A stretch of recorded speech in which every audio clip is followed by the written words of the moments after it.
FM News Live।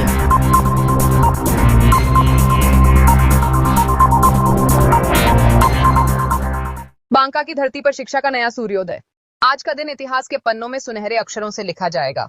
Mandar विद्यापीठ educational foundation trust ने अद्वैत mission law college का भव्य उद्घाटन कर न केवल अंग प्रदेश बल्कि पूरे बिहार को एक नई पहचान दी है। मुख्य अतिथि बिहार के माननीय राज्यपाल श्री आरिफ मोहम्मद खान, विशिष्ट अतिथि डॉक्टर संजीव कुमार सिंह, माननीय सदस्य बिहार विधान परिषद। विशेष उपस्थिति प्रोफेसर डॉक्टर बिमलेंदु शेखर झा, माननीय कुलपति TMBU भागलपुर। यह सिर्फ एक कॉलेज का उद्घाटन नहीं बल्कि कानून और न्याय की शिक्षा को गांव-गांव तक पहुंचाने की ऐतिहासिक पहल है।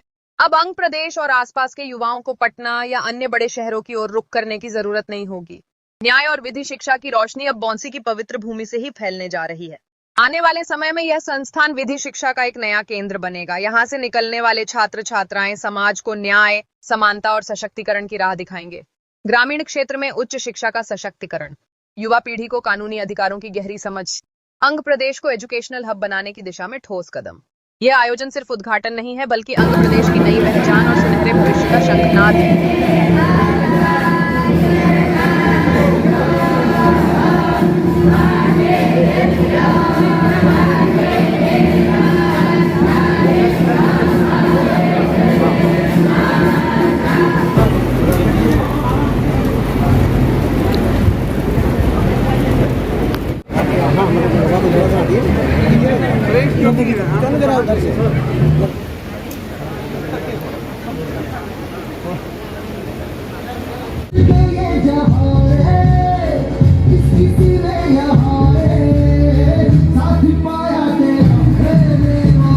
कुमार राजेश जी जो यहाँ जोनल ये टाइम्स ऑफ इंडिया में इस जोन भी ये मंदार विद्यापीठ ट्रस्ट से जुड़े हुए एजुकेशनल इंस्टीट्यूशन हैं। सभी की छात्र छात्राएं, कर्मचारी और शिक्षक बन गए। मैं विश्वास नहीं कर रहा था, मैं बता दूं, पहली बार जब अरविंद सर ने कहा जो कि मैं लॉ कॉलेज की स्थापना करने जा रहा हूं, लेकिन ये वाकया मैं इसलिए सुना रहा हूं क्योंकि इनकी उसी समय इच्छा थी कि महामहिम राज्यपाल महोदय के द्वारा इस लॉ कॉलेज का उद्घाटन हो।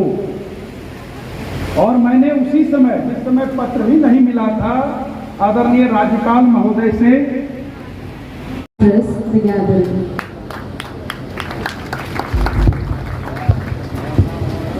संविधान के प्रस्तावना में हम लोग पढ़ते हैं और देखते हैं सामाजिक, आर्थिक, राजनीतिक न्याय के संदर्भ में चर्चा है।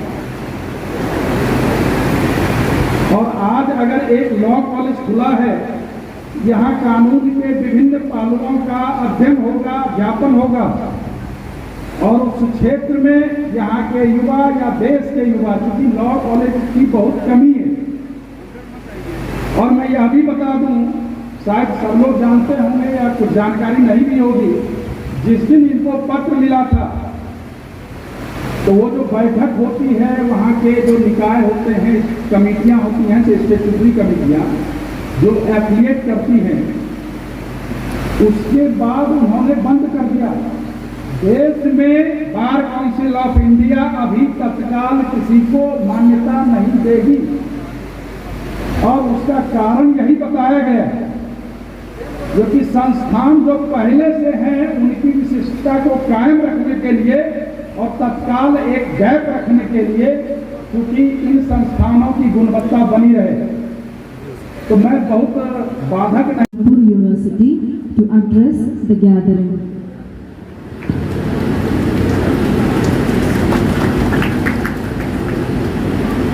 अच्छा स्थान यह है, माननीय राज्यपाल महोदय तो अत्यंत ही उच्चतम कोट के विद्वान हैं, कानून के भी बहुत बड़े ज्ञाता हैं। मैं भी उन्हें ही सुनना पसंद करूंगा, लेकिन एक बार पुनः तिलका मांझी भागलपुर विश्वविद्यालय की ओर से समस्त परिवार, तिलका मांझी भागलपुर विश्वविद्यालय के समस्त परिवार की ओर से और अपनी ओर से मैं इस स्थल पर इनके आगमन के लिए इनके प्रति आभार व्यक्त करता हूं और समस्त परिवार की ओर से कृतज्ञता भी ज्ञापित करता हूं। बहुत बहुत धन्यवाद। महामहिम राज्यपाल का पधारना हम सबों के लिए गौरव का क्षण है। विशेष तौर पे बात करें अद्वैत मिशन लॉ कॉलेज की स्थापना की बात करें तो वास्तव में इस क्षेत्र के लिए संस्थान मील का सब पत्थर साबित होगा, क्योंकि विधिक शिक्षा केवल पेशेवर प्रशिक्षण नहीं है। ये जानकारी यहाँ पे जो स्टूडेंट हमारे पढ़ेंगे वो विधि की शिक्षा लेने के साथ साथ ये हमारे बेहतर समाज के निर्माण में भी अपनी जिम्मेदारियों की पहचान करेंगे। वो जानेंगे इस पढ़ाई के माध्यम से हमें इस समाज के बीच जाना है और उसके नव निर्माण की बात करना है। यह बांका की धरती सदैव ज्ञान, संस्कृति और अध्यात्म की धरोहर रही है। यह वही भूमि है जहां शिक्षा और संघर्ष दोनों ने समाज को नई दिशा दी है। ठीक उसी प्रकार से इस मंदार विद्यापीठ की स्थापना महान शिक्षाविद लेट माधवन जी के द्वारा हुआ था और लेट आदित्यनाथ जी के संघर्षों ने इस संस्था को नया आयाम दिलाना शुरू किया तथा वर्तमान में जो हमारे सचिव अरिंदम जी हैं उनकी कड़ी मेहनत की बदौलत यह संस्था अपने द्रुत गति से गतिमान है। मिशन ट्रेनिंग कॉलेज मंदार विद्यापीठ।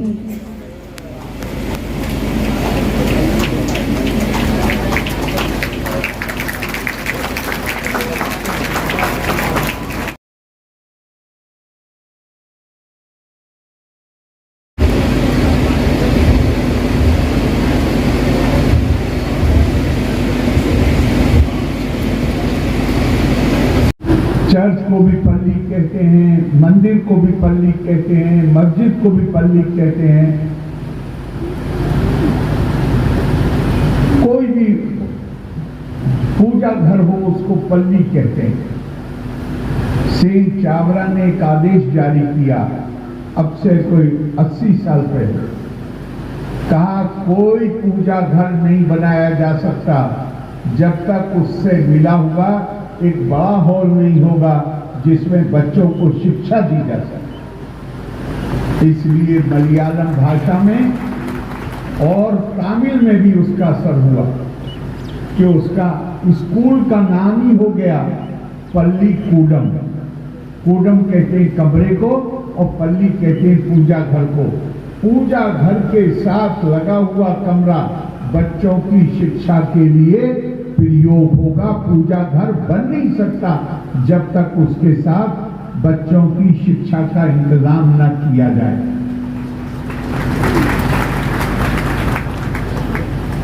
और उन्होंने क्या कहा संत चावरा ने, उन्होंने कहा इसके बगैर तो बनाओगे नहीं। और मैं अपना पूरा जीवन केवल और केवल बच्चियों की नारी शिक्षा पर के लिए अपना जीवन समर्पित करने वाला हूं। अगर लड़कियों को न पढ़ाया गया होता तो 100% साक्षरता 100 साल के अंदर असंभव काम। लेकिन जब माएं शिक्षित हो गई तो बच्चों को तो शिक्षित होना ही, उन्हें बड़े विरोध का सामना करना पड़ा। क्योंकि नहीं, मैं तो सिर्फ बच्चियों को पढ़ाऊंगा और हर वर्ग की बच्चियों को पढ़ाऊंगा। जान को खतरा हुआ, उन्होंने कहा नहीं, मार डालूंगा। तो मैं ये बताना के माध्यम से आपसे ये कहना चाहता हूं, नारी शिक्षा का क्या महत्व है। केरला बन गया नारी शिक्षा के कारण। हम अपनी बच्चियों की शिक्षा को हम बेटे को प्राथमिकता दें, ये कोई समझ में आने वाली बात नहीं। और ये काम हमारे, अब क्या कहूँ मैं, बदकिस्मती है कि ये काम सबसे ज्यादा माएँ करती हैं। बेटे को अच्छा खाना खिलाएंगी, बेटी को बच्चा कुचा दे देंगे। ये इस मानसिकता को बदलने की जरूरत है। आप इतना बड़ा शिक्षा का काम कर रहे हैं, मैं आपका अभिनंदन करता हूं, आपको साधुवाद देता हूं। और आप बुनियादी तौर पे आप अद्वैतवाद को मानते हैं। अद्वैतवाद क्या है? भारतीय दर्शन का अगर कोई मर्म है तो वह अद्वैतवाद। अद्वैत, आदि शंकर कम उम्र में निकले केरला से, पूरे देश का भ्रमण किया।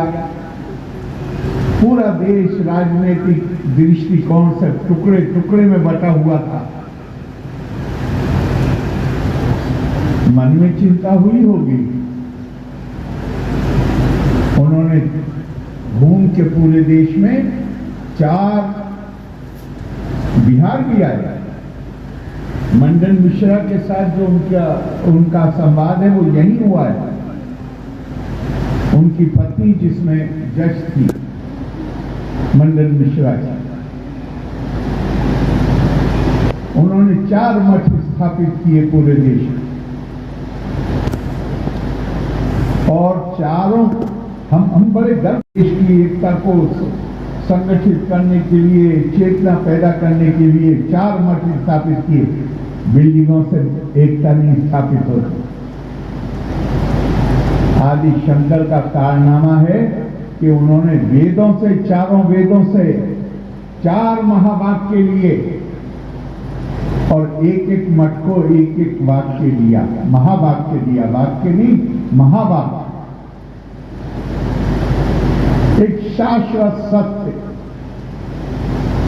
जो केवल भारत के लिए नहीं, पूरी दुनिया के लिए उतना ही प्रासंगिक। अहम ब्रह्मास्मि। जिस दिन ज्ञान प्राप्त हो जाएगा उस दिन पता चल जाएगा ब्रह्म मैं ही हूं, ब्रह्म मुझ में है। तत्त्वमसि, वही ब्रह्म तुम्हारे अंदर है। प्रज्ञानम ब्रह्मा, और ब्रह्म और कुछ नहीं, प्रज्ञान है, बुद्धिमत्ता है, प्रज्ञा है। ये शरीर ब्रह्म का मंदिर। अयम आत्मा ब्रह्म, ये आत्मा ही ब्रह्म है। और एक दूसरी जगह शंकर ने कहा, श्लोकाधीना प्रवक्ष्यामि यदा बंता ग्रंथा कोटिशः ब्रह्म सत्यम जगत मिथ्या जीवो ब्रह्मेवा नापरा। मैं तुम्हें एक सनातन सत्य बताता हूं, आधी लाइन में, आधे श्लोक में। और वो क्या है? वो सत्य है जो हजारों किताबों में को मिला के तुम सीख सकते हो। मैं तुम्हें आज एक लाइन में बताता हूं, आधे श्लोक में। वो क्या है? ब्रह्म सत्य है, जगत मिथ्या है। झूठ नहीं कहा है, मिथ्या कहा है। जीवो ब्रह्मेवा नापरा, और जीवात्मा और परमात्मा में कोई अंतर नहीं है। आज की तारीख में मैं नहीं कह सकता कि अंतर नहीं है, लेकिन जिस दिन मुझे ब्रह्म ज्ञान प्राप्त हो जाएगा,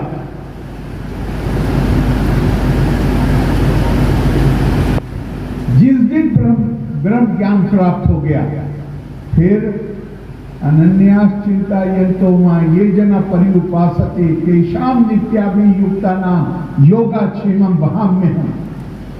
जो कोई मेरी पूजा, मेरी अर्चना, मेरी, विवेकानंद बार बार कहते थे, भारत के पास दुनिया को देने के लिए एक संदेश है। पूरी दुनिया में केवल व्यवहारिक रूप में नहीं, सिद्धांत के रूप में हमारा गोरा रंग है, दूसरे हमसे कम है। हम ये भाषा बोलते हैं, जो ये भाषा नहीं बोलते वो हमसे कम है। हम इस तरीके से अपनी पूजा पाठ करते हैं, अपनी इबादत करते हैं, दूसरे जो नहीं करते उनके लिए मोक्ष नहीं है। भारत ने क्या कहा?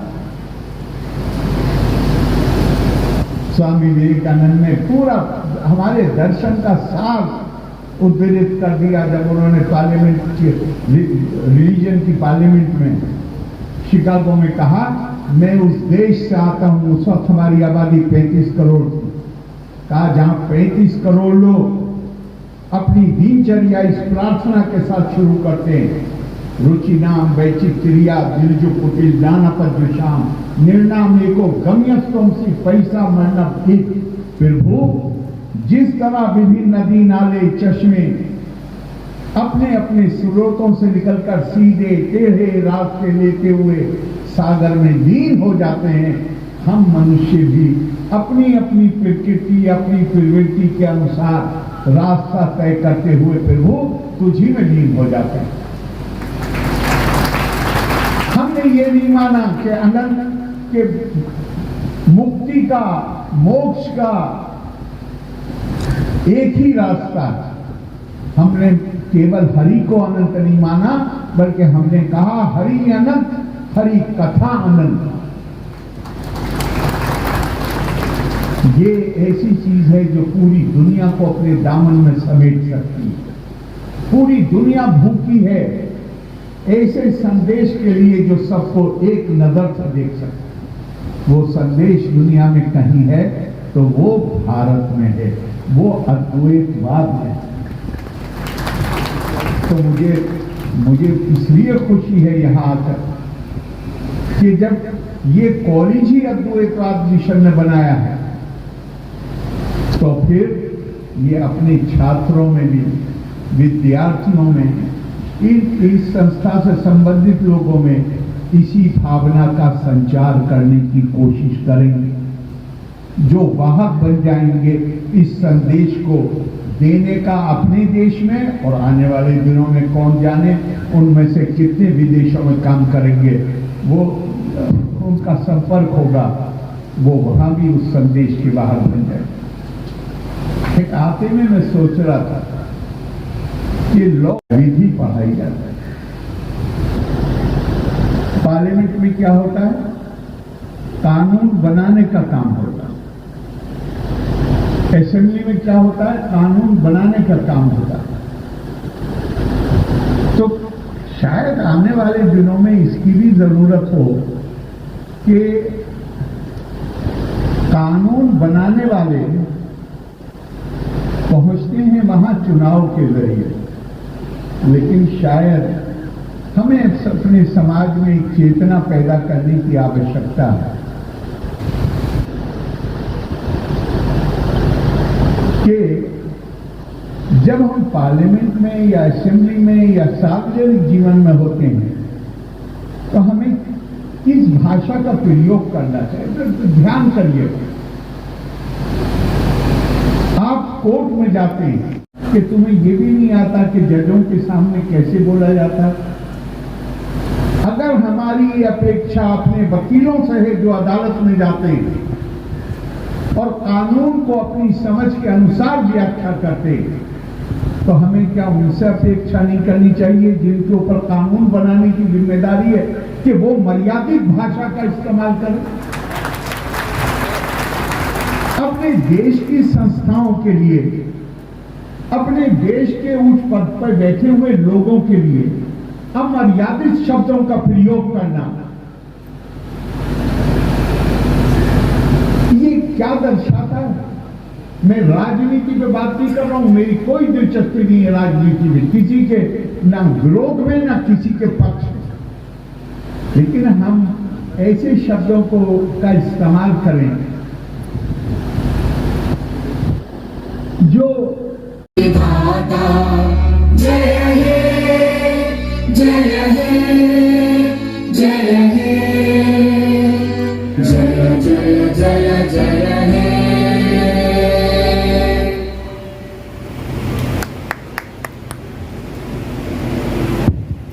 We extend